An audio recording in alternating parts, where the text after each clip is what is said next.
Here in part 2, I'll speak about the spiritual side of music. I've already explained the physical and psychological side in part 1. If you haven't watched part 1, please go watch part 1 first before continuing watching this video. Thank you. I'll continue now. Look, you are a spirit being with a soul living in a body. Okay, we know about the body. But look, as a spirit being, you are an energy being. That means you give off a vibration. And the vibration you give off, or you give out, depends upon your way of thinking. Now, your thinking can only operate on two frequencies. You can only operate on one frequency at the time. There is the original frequency, that's the frequency of faith, or you can call it the frequency of righteousness, or the frequency of love. That's the frequency all human beings are meant to operate in. But mankind, due to the fall of man in the Garden of Eden, we are born sinners. That means we are born dying. That means that we don't operate on the right frequency. We need to become born again. And after we are born again, then we need to be renewed in our mind. Why? So that we will operate on the right frequency. Because people that aren't born again, they operate on the frequency of fear. Now, what is fear? Fear is a perversion of faith. Faith is the original frequency that we all ought to operate on, but fear is a low, cheap, heavy counterfeit. I say heavy because it's burdensome. But that's a default frequency everyone operates into. So, you need to be delivered from that, and you need to learn to walk by faith after you become born again. There are religions in the world that try to imitate walking by faith, and some come close to it, but it's still on the fear frequency. It's just a light version of the fear frequency, but it's still the fear frequency. What you see here is the shape of a body, and they've illustrated energy. That's what they call the aura. That's the natural energy field everyone has around them. Look, in your body, there are three major places where energy is generated in your brain, around your heart, and between your kidneys. And they all form this energy field. Now that's something spiritual. It's a spiritual thing that has a physical outworking. For example, when you hear bad news, or when you encounter a situation that's a bit dangerous, your energy field is also like a radar. And when that radar picks up a negative vibration, it will alarm the energy source between your kidneys. So that's why in your belly you will feel a bit uncomfortable. They call it the gut feeling. Why? Because your energy radar is between your kidneys. That's below your stomach. That's why in the Bible they talk about the Lord testing the heart and kidneys. Now you understand what the kidney symbolizes.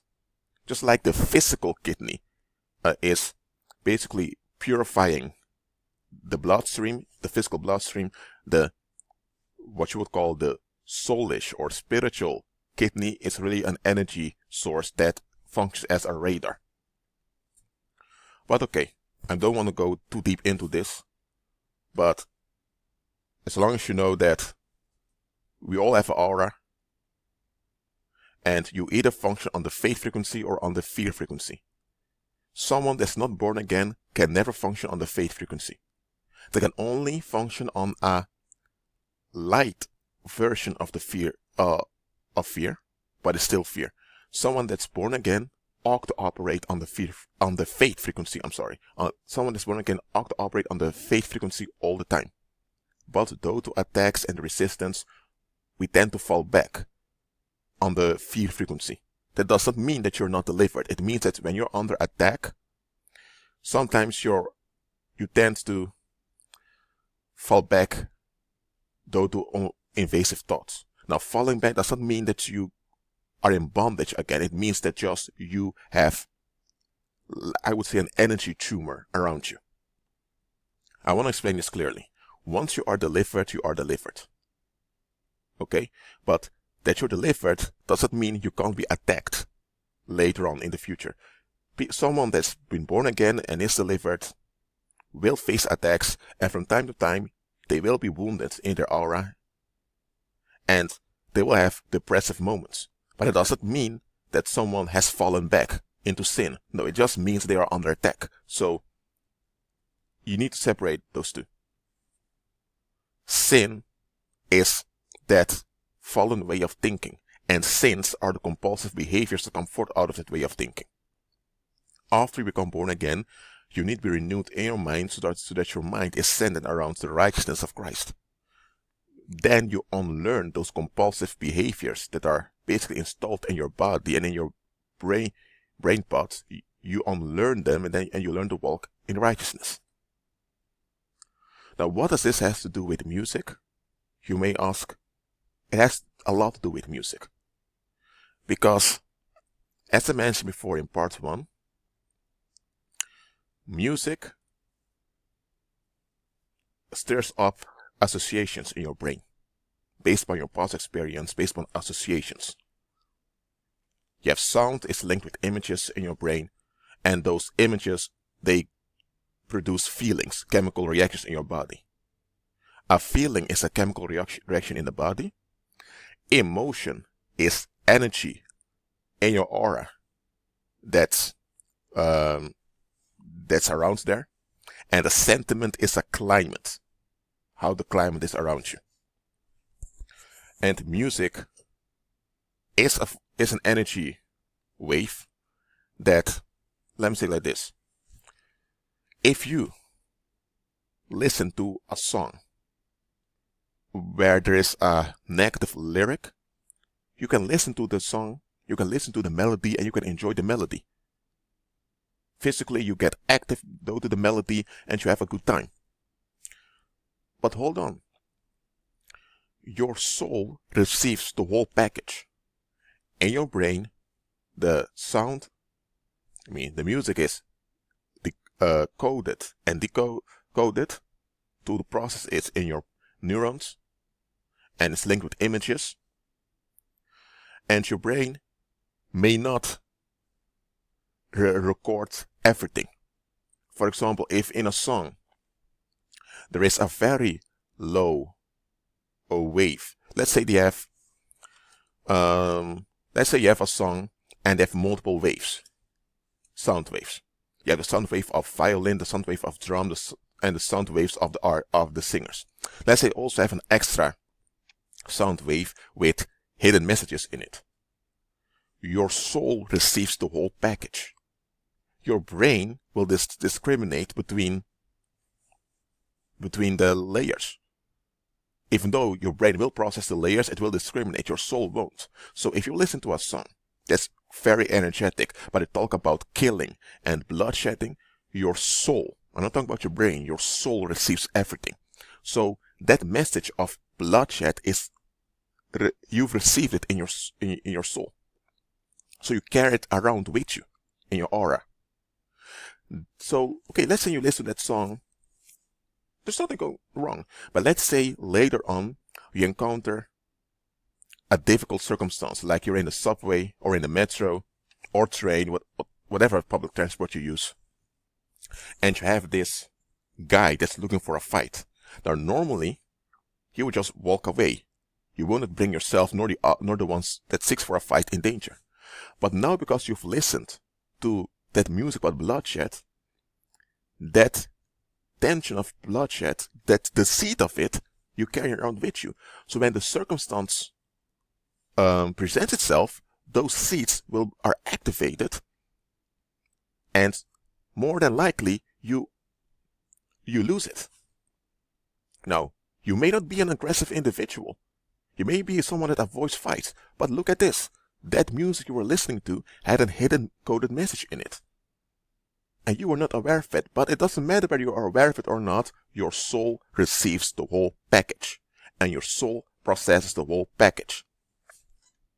Now, a lot of people in church, they want a prescription. They want you to tell them, listen, you can listen to this genre of music and should avoid that genre of music. This music is bad, that music is good. But hold on a minute. There are also songs that are labeled Christian songs that have a lot of occult frequencies in it. So how are you going to discern? And you need to understand this well. The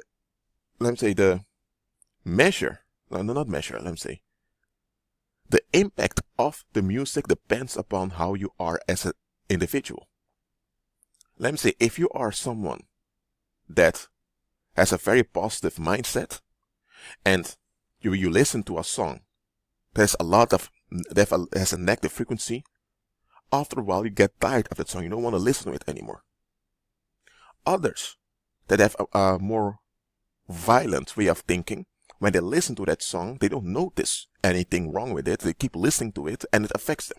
So how music affects you depends upon where you're from and what your way of thinking is.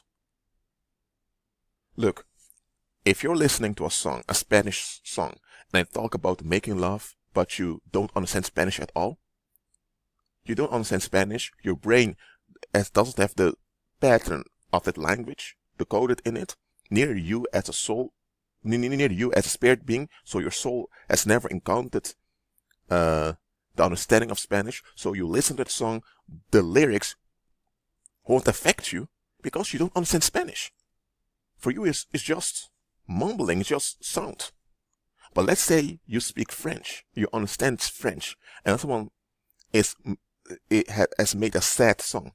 Now, because your brain and also your soul understands French, all the words, the whole French lyric is decoded and stored in your brain and in your soul.